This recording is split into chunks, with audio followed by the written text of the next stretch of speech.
मित्रों, astro plus channel के भाग 26C में आपका स्वागत है। मैं मुकेश हरण आज लेके आया हूँ मिथुन एवं कन्या लग्न में सरकारी नौकरी के योग। तो मित्रों, एस्ट्रो प्लस चैनल के भाग 26C में आपका स्वागत है। मैं आज लेके आया हूँ मिथुन लग्न एवं कन्या लग्न में सरकारी नौकरी के योग। दो लग्न एक साथ इसलिए ले रहे हैं क्योंकि इनके जो कारक ग्रह है बुध शुक्र शनि वो कॉमन है। बुध शुक्र शनि, बुध शुक्र शनि है। फिर वृषभ और तुला में भी जो योग थे, जो कारक ग्रह थे वो बुध शुक्र शनि थे, लेकिन अब 4 लग्न अपन एक साथ नहीं ले सकते हैं, तो दो लग्न एक साथ लेकर के अपन बना रहे हैं। तो सबसे पहले शुक्र बुध शनि यदि कारक ग्रह है तो जन्म हमारा या तो शनि महादफा में हो या बुध महादफा में हो या केतु महादफा में हो या शुक्र महादफा में हो, तो कारक ग्रहों की दफाएं अपने को प्राप्त होती है। तो चंद्रमा कहाँ कहाँ पे होना चाहिए? चंद्रमा हमारा सिंह राशि में होना चाहिए, चंद्रमा हमारा धनु राशि में होना चाहिए, चंद्रमा हमारा मेष राशि में होना चाहिए, चंद्रमा हमारा मीन राशि में होना चाहिए, चंद्रमा हमारा कुंभ राशि में होना चाहिए। इसी प्रकार से चंद्रमा हमारा तुला राशि में होना चाहिए या चंद्रमा हमारा मिथुन राशि में होना चाहिए, या चंद्रमा हमारा 12वें भाव में यदि होगा उच्च का तो भी वो अच्छे परिणाम देगा। तो ये चंद्रमा की पोजीशन है। यहाँ पर भी हम लिख देते हैं कन्या लग्न में चंद्रमा कहाँ कहाँ पे हो सकता है।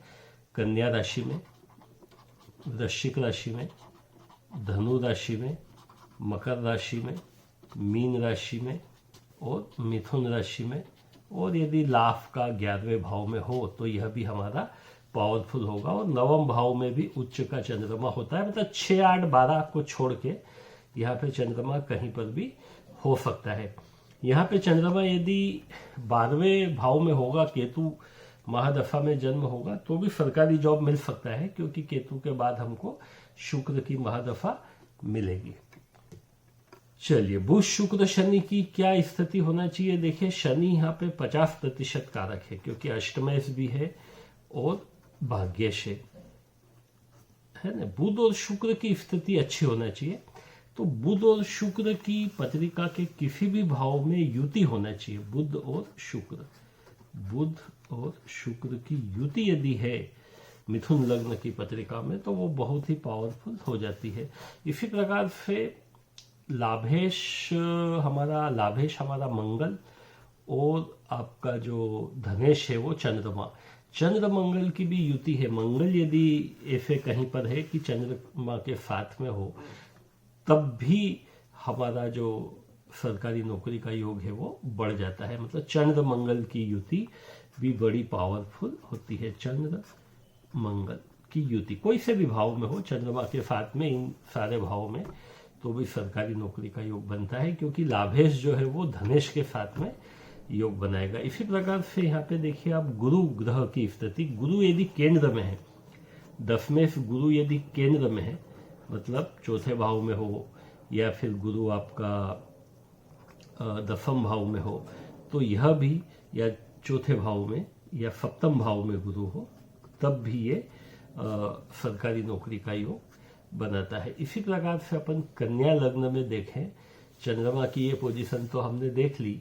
अब यहाँ पर भी यदि बुध और शुक्र की युति हो जाए, बुध और शुक्र की युति यदि किसी भी भाव में हो, मान लो 10वें भाव में हो गई है बुध प्लस शुक्र, तो सरकारी नौकरी का योग प्रबल हो जाता है। बुध और शुक्र किसी भी भाव में यदि होगा तो वह कमाल के परिणाम देगा।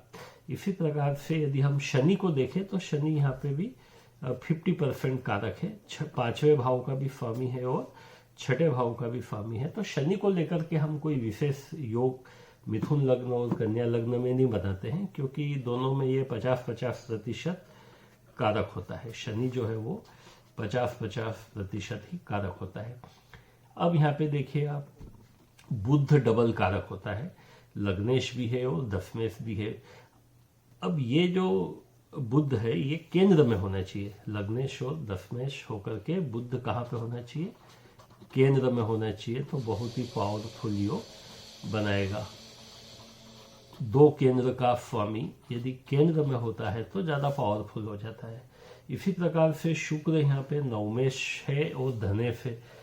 अब नवमेश है इसलिए ये धनेश होने के बावजूद नवम भाव का ही फल देगा।